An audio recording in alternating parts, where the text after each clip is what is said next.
okay waxaan xaaladda marka qaybta koowaad dhamaatay waxaan galan qaybta labaad aan qorana xaaladda laba xa ah lagu daray afar laga jaray loos dhigay waxaan fahmay saddex waa laba xa laga jaray hal loos dhigay afar sidaas darteed labada hoose isku mid maahan midka weyn kan yar in qabsamaan waxaan raadinaa LCM waxaan toqaanaa saddex iyo afar labaan saarina saddex loo qeybsado saddeji afar loo qeybsado laba waxaan subixaysa labo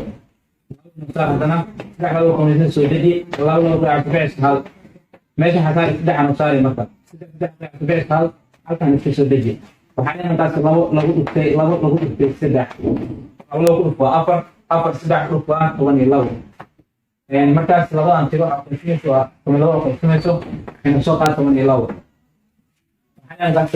لو طيب شيء سلاح وحشو بيع أفر تحت في مكان كنتنا مرة كنا afar lagu dhuftay laba waxaad ficayso sideed xaad ku bixayso lagu daray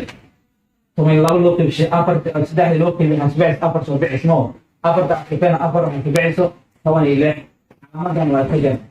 toban laba loo qeybshay afar waxaad ficayso saddex lagu dhuftay laba waxaad ficayso lix xaadina soo qaad calaamadan waa ka jar toban laba loo qeybshay afar waxaad ficayso saddex lagu dhuftay hal waxaad ficayso saddex meeshan ugu dhamaatay waxaan galaan markaasi isqaabeynta galena wixii soo qaamay intuu keenana isla noodeen sideed xa waxaan meel xa ay ku qoran tahay waa halkan midkan lix xa ah waxaan wada menis lix inuu soo qaad balaas toban iyo lix laga jaray saddex hoos inoo xariiq hoosaa inuu soo qaad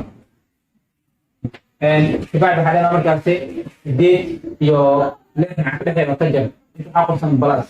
sideed laga jaray lix aa subixayso labo حاجة يحاول حكسو قادين حالا حكسو قادينا علامات مكان كلا جرت ميلح أو براس وطو إيمان السدح هذا كلا جرت محل صبحيسو طبعا السدح علامات دوية نمبر تسان قادينا علامات حقلهم دوية علامات تسان قادينا براس طبعا السدح الله سدقي طبعا الله إيش أنا أقول ما تي انتهيت 10 كلمات اتصالي كوالي لوات وحي كلا جرت كا يا أبو هاي شو سبسكرايب نصار. السلام عليكم ورحمة الله تعالى وبركاته.